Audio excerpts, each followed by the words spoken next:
And on to the big story on India tonight. It's peak travel season. As far as China is concerned, it's at its peak of COVID infections right now.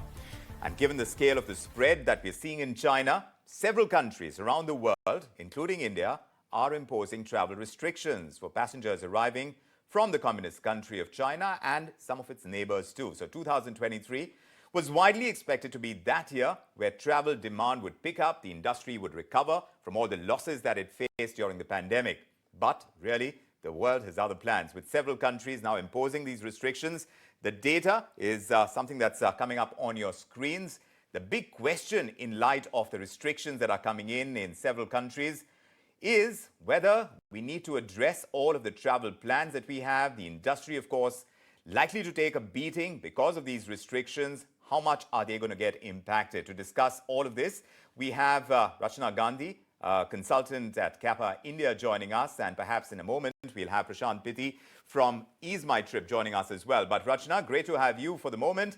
Do tell us, the travel industry was just about getting back on its feet after the 2-year onslaught of the pandemic. Does this put a dampener now on the sector's revival, particularly the airlines, that part of the travel business that you track most closely?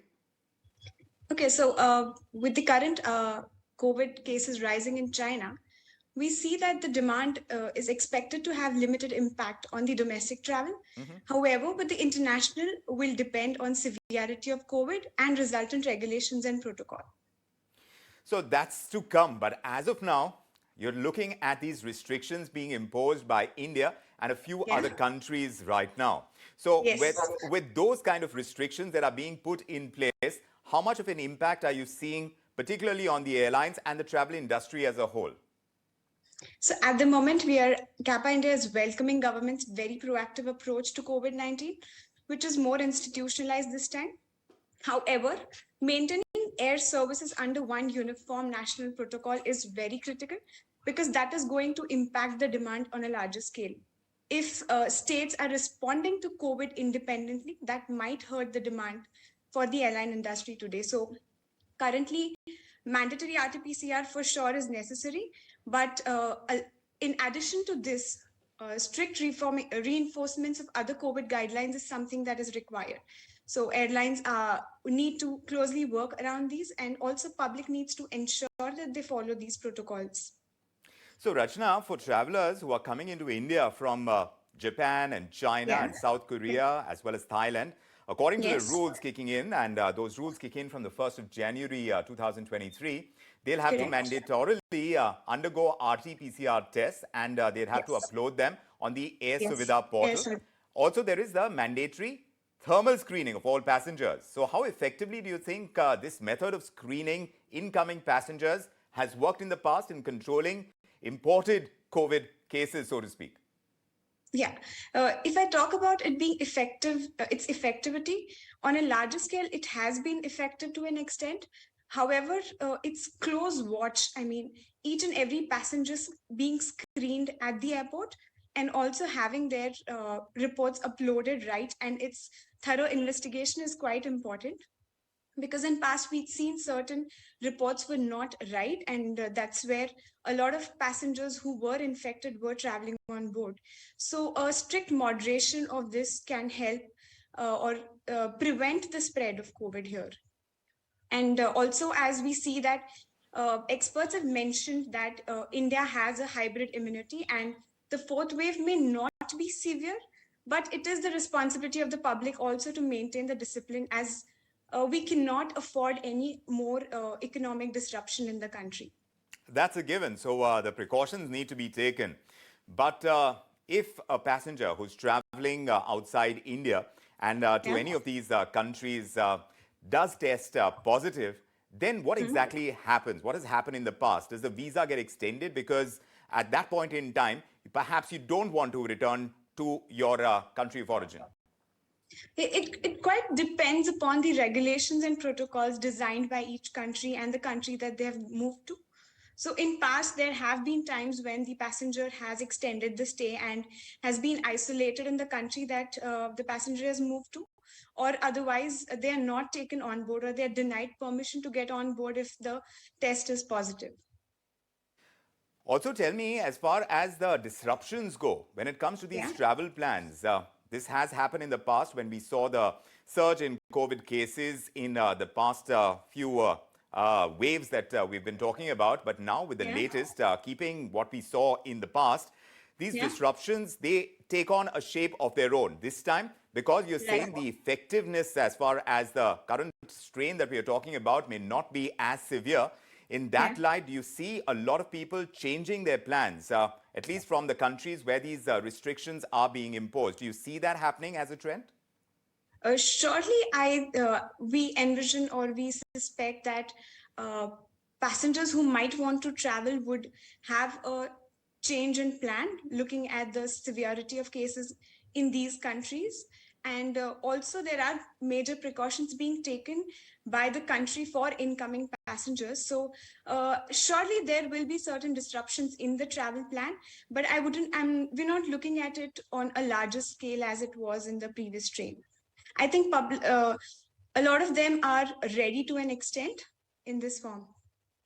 Prashant Pitti is also Does it joining us. answer your question? Yes, Rachana, do stay with us. Prashant Pitti is also Yes. joining us. He's co-founder of EaseMyTrip. Prashant, good to have you with us this evening. Do tell us, what are the travel-related disruptions that holidaymakers are facing now with the new COVID-related restrictions in India and elsewhere, where these holidaymakers are traveling this year? Hi, Vikram. Thank you for having me on the show. So, Vikram, firstly, the guidelines which have come are particularly coming for four countries. The incoming from four different countries. For at least for the industry and for EaseMyTrip, I could safely say that these guidelines, at least at EaseMyTrip level, does not affect more than 1,000 to 1,500 bookings a month, while we are doing almost about 20,000 bookings a day. So it's not a big amount of people who are getting affected by it, and that too, even with this RT-PCR policy, it will only affect 10 to 15% for those affected sectors. Overall, I do think that there will be a small impact out of it, but it will not be in a larger extent. Much in line with what Rachana has been telling us as well. But Prashant, what are the changes in plans that you see that travelers are seeking now? Do you see them dropping international travel plans? And which are the destinations that are seeing the most travel dropouts, as it were, at this stage? So far, it will be very early for us to say any number. Fair. As I said, that Yeah. international versus sea at EaseMyTrip, almost 95% of our segments, air segments, are domestic, and only 5 to 7% segments are international segments. So at the company level, I do not foresee a huge drop at it. However, it would be too early for us to say that which particular segments will get affected. Overall, we have seen this wave multiple times come and go. In India, we are not even sure whether there will be a wave. Many experts are saying that it is China-related issue and it might not impact India as severely. For this, we will have to wait out and see. Right now, there is no new information which I can share because there is no sudden change of plans which we have seen so far. Yeah, which pretty much answers my next question because, like you said, you concentrate a lot more on domestic travel. So if there is a surge in domestic travel, it could also mean that a lot of people are changing plans from international to domestic, something that we've seen in the past? That we have seen during the COVID wave 2 quarter time. However, at this particular time, most of the tickets are booking and we are not seeing any jump or spike in cancellations as we speak. So we will only have to assimilate maybe a week later to understand were there any cancellations. But so far, just before I'm coming online, I saw that in terms of cancellation as well or reschedule, we did not find any changes in the plans. In fact, from reports I'm reading, Prashant, no other country, there is very few countries that have announced any significant measures. Apart from India, there's USA and Japan and Italy and Taiwan.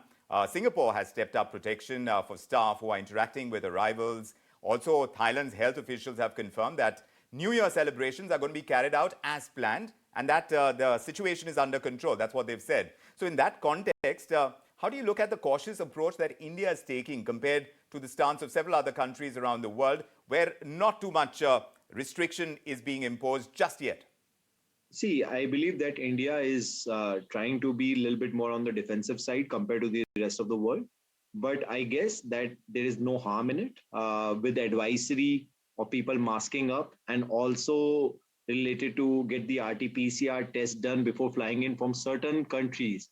I believe that there is no big harm around it, especially when the volume itself is not that high from those particular countries. So I believe the preventive actions which India is taking are in the right spirit, and we would like to support government in whatever best capacity we can to avoid any fourth kind of wave which may or may not come in India.